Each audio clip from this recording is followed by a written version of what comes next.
Hello students, last video में हम लोग देख रहे थे कि आपका रिजर्व एंड एक्यूमुलेटेड प्रॉफिट का ट्रीटमेंट किस तरीके से करते हैं। इस वीडियो में हम वही रिजर्व का ट्रीटमेंट किस तरीके से करेंगे।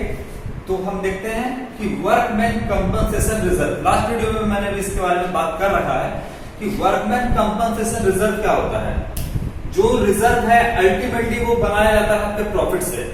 जो आपका प्रॉफिट होता है, नेट प्रॉफिट, वो अब पार्टनर का होता है, लेकिन पार्टनर उसमें से क्या करते हैं, कुछ हिस्सा रख देते हैं निकाल करके रिजर्व के तौर पे, कि जिस समय कुछ परिस्थिति ऐसी हो जाए, खराब हो जाए कि जिसमें से हमको किसी से पैसा मांगना ना पड़ जाए, इसलिए वो रिजर्व बना के रख देते हैं। ठीक है, तो उसी प्रॉफिट में से बनाया गया है वर्कमैन कंपनसेशन रिजर्व। वर्कमैन, अगर वर्कमैन जो वर्कफोर्स आपका, जो एम्प्लॉइज आपके काम कर रहे हैं आपके फैक्ट्री में या आपके बिजनेस में, अगर उनको कुछ हो जाता है तो उनको कॉम्पनसेशन देने के लिए, उनको कॉम्पनसेट करने के लिए, उनकी क्षतिपूर्ति के लिए एक रिजर्व बनाया गया है जिसको हम कहते हैं वर्कमैन कंपनसेशन रिजर्व। अगर उनको कुछ होता है तो इसी रिजर्व में से पैसा निकाल करके उनको दिया जाएगा। ठीक है, अब एक एक केस, जो अलग अलग केस है, वो हम समझते हैं कि इसका जर्नल एंट्री या अकाउंटिंग ट्रीटमेंट किस तरीके से किया जाता है। तो जो वर्कमैन कंपनसेशन रिजर्व है, आपका change in profit sharing ratio, जब भी आपका प्रॉफिट शेयरिंग रेशियो चेंज होगा उससे पहले ये सारा रिजर्व अगर इस्तेमाल होता है तो ठीक है, और नहीं होता है तो अल्टीमेटली ये पार्टनर्स को बांट दिया जाएगा, क्योंकि रिजर्व प्रॉफिट से बनाया जाता है, नेट प्रॉफिट से। और अगर ये रिजर्व का इस्तेमाल ना हो तो ये पार्टनर में डिस्ट्रीब्यूट हो जाएगा, उसके कैपिटल अकाउंट में चला जाएगा। यहाँ पे थोड़ा सा आप देख लो कि मान लो यहाँ से आपका प्रॉफिट शेयरिंग रेशियो चेंज हो रहा है। ठीक है, पिछले आपका ओल्ड रेशियो, यहाँ पे ओल्ड रेशियो, और इसके बाद आपका फ्रेश स्टार्ट होगा न्यू रेशियो। ठीक है, तो यहां तक जो भी आपका रिजर्व है बिजनेस का, ये क्या करो, आप अपने ओल्ड प्रॉफिट शेयरिंग रेशियो में बांट दो, खत्म करो। फिर आगे क्या करेंगे, हम फ्रेश स्टार्ट करेंगे, नया स्टार्ट होगा, नए रेशियो में बिजनेस स्टार्ट होगा। इसीलिए यहां तक आप जो बिजनेस प्रॉफिट शेयरिंग रेशियो होने के पहले आप क्या करो, ओल्ड रेशियो में सारे रिजर्व को बांट करके खत्म करो। ठीक है, तो देखो इसके बाद पहला जर्नल एंट्री हम समझते हैं। If there is no claim against, हम इसको शॉर्ट में लिखे हैं वर्कमैन कंपनसेशन रिजर्व, शॉर्ट में लिखे हैं इसको WCR। ठीक है, तो इसके अगेंस्ट कोई क्लेम नहीं होता है, कोई जो आपका वर्कर है या कोई भी एम्प्लॉय है, उनको कोई भी क्षति, किसी तरीके का चोट, कुछ भी नहीं होता है, तो इसके अगेंस्ट कोई क्लेम नहीं किया गया है वर्कमैन कंपनसेशन रिजर्व। तो हम क्या कर देंगे, इसको पार्टनर्स में ट्रांसफर कर देंगे, पार्टनर के कैपिटल अकाउंट में ट्रांसफर कर देंगे। कोई भी चीज अगर ट्रांसफर पार्टनर को देना हो तो हम उसके कैपिटल अकाउंट को क्रेडिट करते हैं, और कोई भी चीज लेना हो तो हम उसके कैपिटल अकाउंट को डेबिट करते हैं। सिंपल सा बात समझो, अगर आप बैंक में पैसा डालते हो, बैंक में पैसा रखते हो, तो वो आपका कहां दिखता है, क्रेडिट साइड में। और क्यों क्रेडिट साइड में, कि बैंक के लिए आपके पैसा जो है वो लायबिलिटी है, और अगर वो पैसा कटता है तो वो डेबिट होता है, क्योंकि बैंक के लिए वो लायबिलिटी कम हो रहा है। तो सिंपल सा समझो, अगर बैंक कोई भी चार्ज काटेगा, कोई भी चार्ज, SMS चार्ज काटेगा, तो आपके अकाउंट को क्या करता है, वो डेबिट कर देता है, आपके अकाउंट से पैसा काटता है। और कोई भी पैसा देगा तो आपके अकाउंट को क्रेडिट कर देगा, यानी आपको पैसा देगा। जो भी काम होगा आपसे पैसा हैंड टू हैंड मांगने नहीं आएगा, वो नहीं बोलेगा कि हमको पैसा दीजिए, सीधा क्या करेगा, आपके कैपिटल अकाउंट से काट देगा या आपके कैपिटल अकाउंट में ट्रांसफर कर देगा। जो इंटरेस्ट होता है वो आपके कैपिटल अकाउंट में ही आता है, आपके बैंक अकाउंट में ही जाता है, और जो SMS चार्ज या ATM चार्ज काटा जाता है वो भी आपके बैंक अकाउंट से ही काटा जाता है, तो आपसे कोई पैसा मांगने को नहीं आता है। उसी तरीके से यहाँ पर भी कोई रिजर्व अगर देना हो या पैसा काटना हो तो उसके कैपिटल अकाउंट को या तो क्रेडिट करने देना हो तो, और या तो डेबिट करने का लेना हो तो। ठीक है, इसके बाद if there is no claim against workman compensation reserve, कोई भी रिजर्व आपका क्या होता है, लायबिलिटी होता है।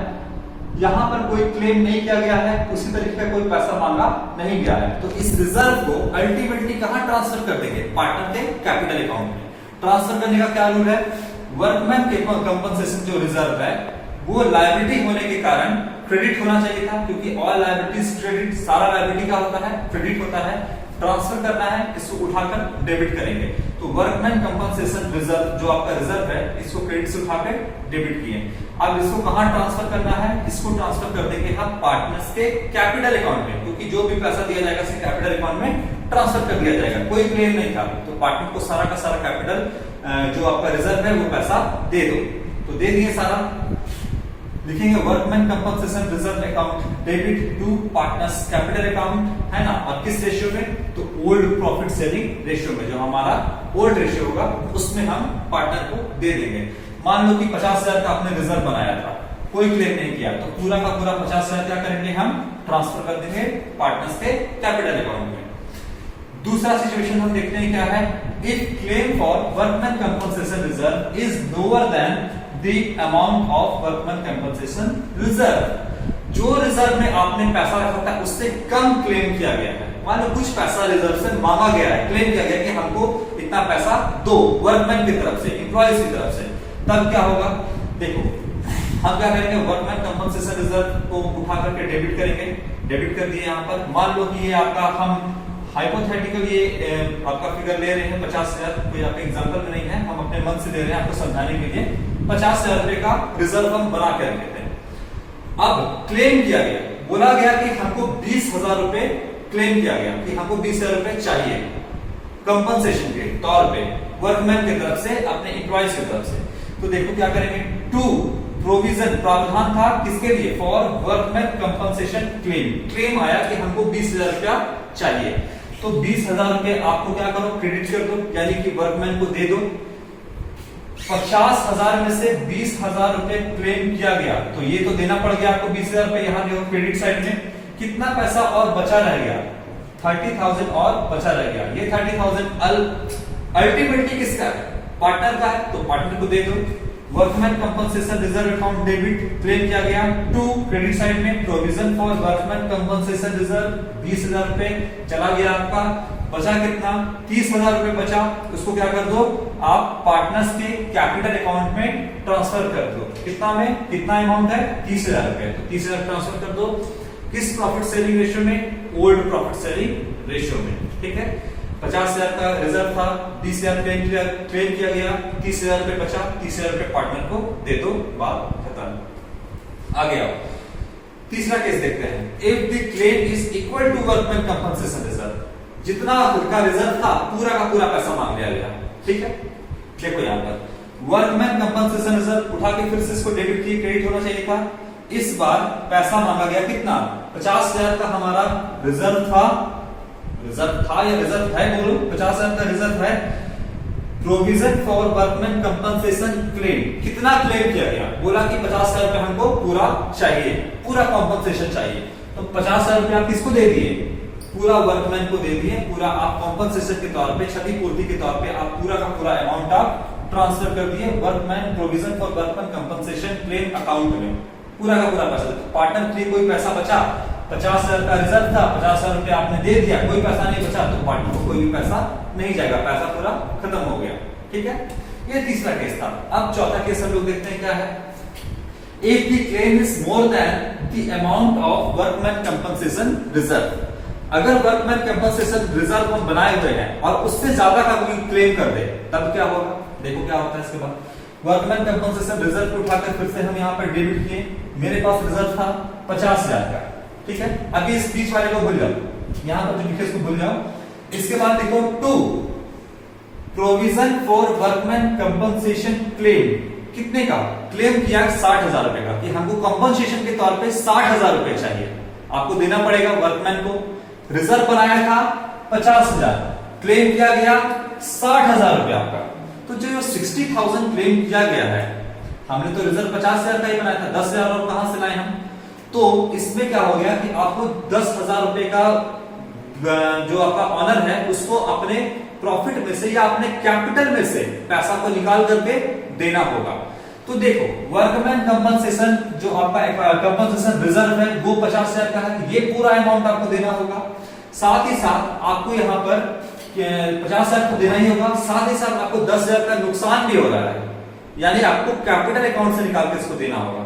तो देखो रिवैल्यूएशन अकाउंट यहाँ पे लिखेंगे डेबिट साइड में। क्यों लिखेंगे रिवैल्यूएशन अकाउंट? रिवैल्यूएशन अकाउंट होता है आपका एक नॉमिनल अकाउंट जस्ट लाइक आपका प्रॉफिट एंड लॉस अकाउंट ही होता है ना। इसको हम थोड़ा डिटेल में बाद में इसके बारे में हम बात करेंगे।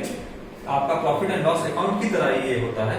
तो इसको हम रिवैल्यूएशन अकाउंट को डेबिट किए, है ना, debit all expenses and losses के केस में नॉमिनल अकाउंट के रूल से 10,000 रुपए का हम अपने एक तरीके से कैपिटल से पैसा निकालेंगे, ठीक है। तो 50,000 रुपए था, 10,000 रुपए का हमको नुकसान हुआ, टोटल अमाउंट कितना ट्रांसफर हो गया, provision for workman compensation claim को 60,000 रुपए, यानी 60,000 रुपया दिया गया, 50,000 का रिजर्व था और 10,000 का हमारा नुकसान हो गया। इस नुकसान की भरपाई कहां से करेंगे, कहां से ये पैसा हम लाएंगे? जाहिर सी बात है, हम आपको बताए हैं कि कोई भी पैसा आएगा या पैसा दिया जाएगा पार्टनर को, ऑनर को, तो उसके कैपिटल अकाउंट में क्रेडिट कर देंगे। अभी 10,000 रुपए उसको देना होगा वर्कमैन कंपनसेशन के तौर पे, है ना, तो उसके कैपिटल अकाउंट से हम पैसा निकाल लेंगे, तो उसके कैपिटल अकाउंट को हम क्या कर देंगे, डेबिट कर देंगे, ठीक है। तो इस लॉस को ट्रांसफर करना है पार्टनर्स के कैपिटल अकाउंट में। ये साइड है रिवैल्यूएशन अकाउंट, डेबिट साइड है, इसको उठा के हम कर देंगे क्रेडिट, कर दिए क्रेडिट हम उठा करके टू रिवैल्यूएशन अकाउंट। कितने का आपका नुकसान है, 10,000 का, तो लिखिए इसके सामने 10,000 रुपए। ये पैसा हम कहां से लेंगे, तो पार्टनर्स के कैपिटल अकाउंट को हम डेबिट कर देंगे, तो वहां से ये पैसा निकल जाएगा। तो यहां देखो आप, पार्टनर्स के कैपिटल अकाउंट को हम डेबिट कर दिए, है ना, 10,000 रुपए से। और ये सारा जो आपका हो रहा है ये किस रेशियो में होगा, तो वही आपका ओल्ड प्रॉफिट शेयरिंग रेशियो में सब कुछ आपका ये करेंगे, ठीक है। तो वर्कमैन कंपनसेशन रिजर्व का आज हमने आपको बताया कि जर्नल एंट्री किस तरह से बनता है। हम इसको नेक्स्ट वीडियो में एक एग्जांपल के जरिए समझेंगे कि आपको पूरा क्लियरिटी आना चाहिए इसके अंदर का। तो एक एग्जांपल देखेंगे कि किस तरीके से इसका ट्रीटमेंट किया जाएगा। फिलहाल आज के वीडियो में इतना ही। Thank you very much.